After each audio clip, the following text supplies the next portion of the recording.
Hello everyone, welcome back to Weekly Global Soccer Updates. Today I'll be talking about the Champions League quarterfinal between Arsenal and Real Madrid. And at the end of the video, I have a very cool announcement to make. So let's begin with the quarterfinal.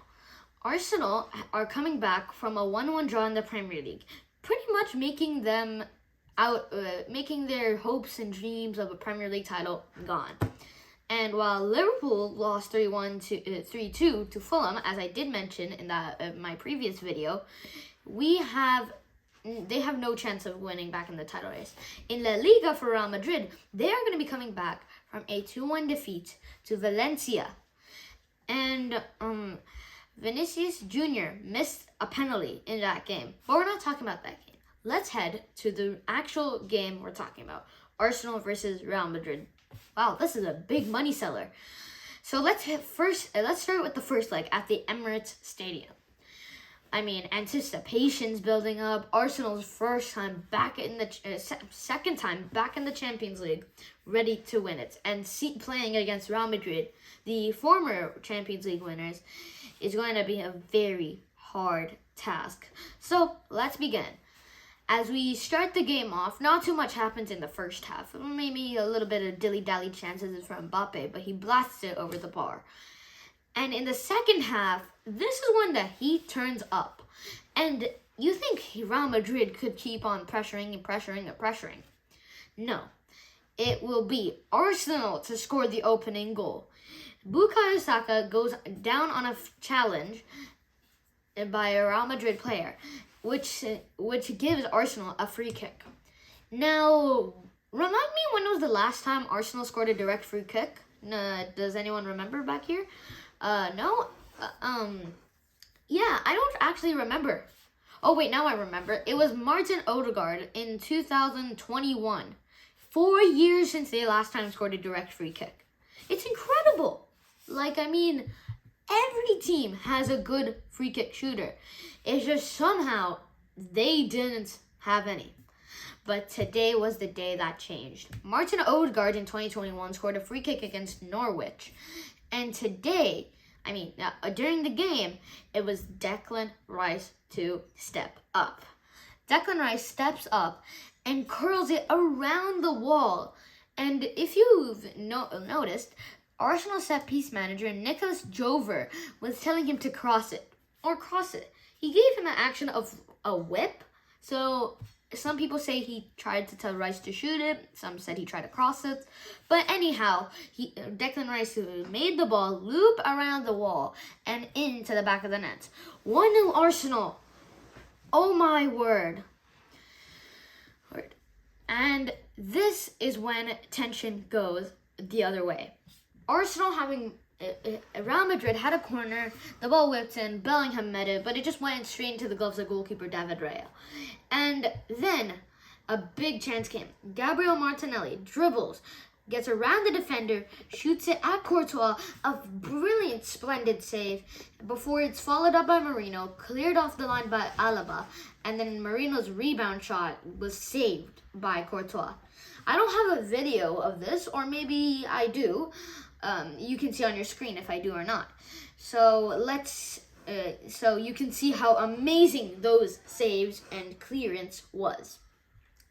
Then Declan Rice, again, having a free kick in a very dangerous location. What do you think he does? A, shoot the ball and completely miss like how he normally does.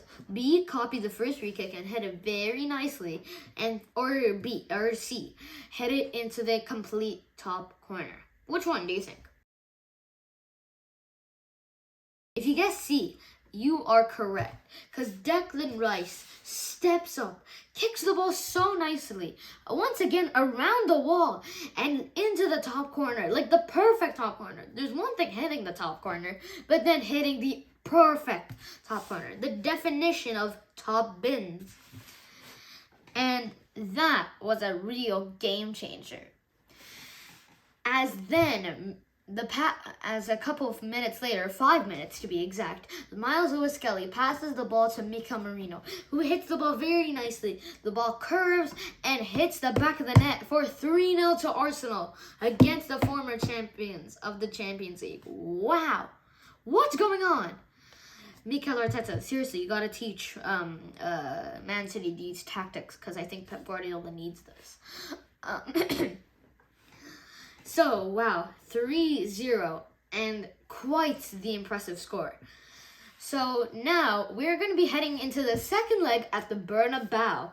This one, I don't know what to say about this match. It was a, what do you say? A weird yet entertaining and boring match. I'll say that. So yeah, well, let's begin with kickoff and around, let's say, 8 minutes into the game. Real Madrid, the referee of the game goes to the monitor and checks to see if there's a penalty. As you can see on your screen, it looks like a tackle on Mikel Merino. Merino is being checked at. I mean, it kind of does look like the player does grab him onto the floor, but I don't think Mikel Merino really has a chance of scoring that. I mean, Courtois already is there to grab it, and all those other defenders could just clear it away, or one of the attackers of Arsenal could header it in. I don't think Mikel Merino served as a very dangerous threat. So, I don't know. But, however, the referee checked the monitor and said, penalty. And back from injury, Bukayo Saka takes the penalty. And would you believe it? Since the first time since 2023, Bukayo Saka tries to dink the ball over Courtois, like how Courtois normally does. But he doesn't panenka him too well. And Courtois magnificently saves the penalty. Oh my word, Saka missing a penalty. Last time he missed a penalty, it was against West Ham in their 2-2 draw, back then in 2023. Quite a long time. So, yeah, big game changer. It kind of did give the confidence to Real Madrid and kind of signaled that it might not be a good night for Arsenal. I don't know, was it? And just a reminder, before this game, everybody, and I mean everybody, said remontada. Remontada is Spanish for comeback. And this was adapted by Barcelona, who came back against PSG after being 4-0 down in the first leg. They came back to win 6-5 on aggregate. And that game, from ever then, has been called the remontada. And if you think Real Madrid could just easily come back, my friend, you were quite wrong. Because Real Madrid, everywhere they go, they say 90 minutes at the Bernabeu is long. I mean, you're kind of right. Because they did a comeback against Chelsea. They did a comeback against Liverpool at Anfield. They did a comeback against Manchester City. As you remember, in 2020, in the 21-22 season, a brilliant comeback by Real Madrid in the 92nd and the 97th minute. Rodrigo scoring 2 goals. But this wasn't like that. Because in the 65th minute, Mikel Merino passes the ball to Bukayo Saka, who chips it over Courtois. Wait a minute, I recognize that move before. He chips over Courtois, and the ball goes into the back of the net. It's 1-0 Arsenal and 4-0 on aggregate. Game over, surely. But then, 2 minutes later, it happens. Saliba gives the ball away to Vinicius Jr., who has a half-empty net. And do you think the man who should have or almost won the Ballon d'Or last season would miss? I didn't think so. So he scored, and now the game is at 1-1 and 4-1 on aggregate. Fun fact, actually, the Vinicius goal that I just mentioned was the first goal that Real Madrid have ever scored against Arsenal in the Champions League. Wait, what? Actually, I can't believe it either. Real Madrid, who the kings of the competition, have only scored 1 goal against Arsenal. Incredible. And it really had to be momentum to Real Madrid. They kept pressuring. I don't know how many times I would say pressuring, but they pressured. But nothing could come of it. David Raya was strong. The defense was strong. Endrick missed quite an big chance. That could have been it for Real Madrid.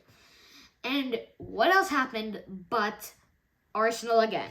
Mikel Merino, capitalizing on a counterattack, passes it to Martinelli, who outpaces Fran Garcia, the defender of Real Madrid, before slotting it into the bottom corner of the net.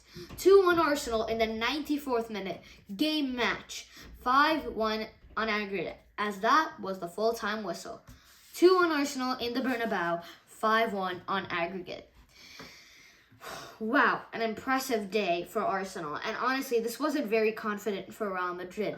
As a couple of days ago actually, for me, Real Madrid lost to Barcelona in the Copa del Rey final. And that's a big final for Real Madrid. They need to win a trophy this season. However, that was Ancelotti's final match, the one against Barcelona. That's it for him. And now Real Madrid are looking out for a new manager. Let's go on to my cool announcements. If you don't know, today Liverpool just won the 2024-2025 Premier League. And now that means nothing else of the champion. There's not going to be Arsenal winning the Premier League, not even Nottingham Forest if they have a chance. Nope. Liverpool are confirmed champions of the Premier League. In April, Liverpool winning the Champions League. That was quite a, lackluster performance from all of the teams in the Premier League. We had a brilliant downfalls of Man United, Man City, and Tottenham. But really, Liverpool winning the Premier League is outstanding with a new manager as well. So let me go on to the actual cool announcement. I'm going to be starting a new series called Race for Europe. This will be talking about teams like Man City, Chelsea, Newcastle, Nottingham Forest, Aston Villa, and Fulham. 6 teams are trying to raise themselves for those 5 Champions League spots. Wait, isn't it 4? Wrong, because since Arsenal just beat Real Madrid, that means the Premier League has earned their spot for 5 Champions League spots. Very good for the teams who are fighting. Currently, as I'm speaking, Newcastle are sitting 3rd with 62 points. Man City are sitting 4th with 61 points. Chelsea are sitting 5th with 60 points. Nottingham Forest, who do have a game in hand, are still also on 60 points. Aston Villa, who are in 7th, have 60 points. And Fulham has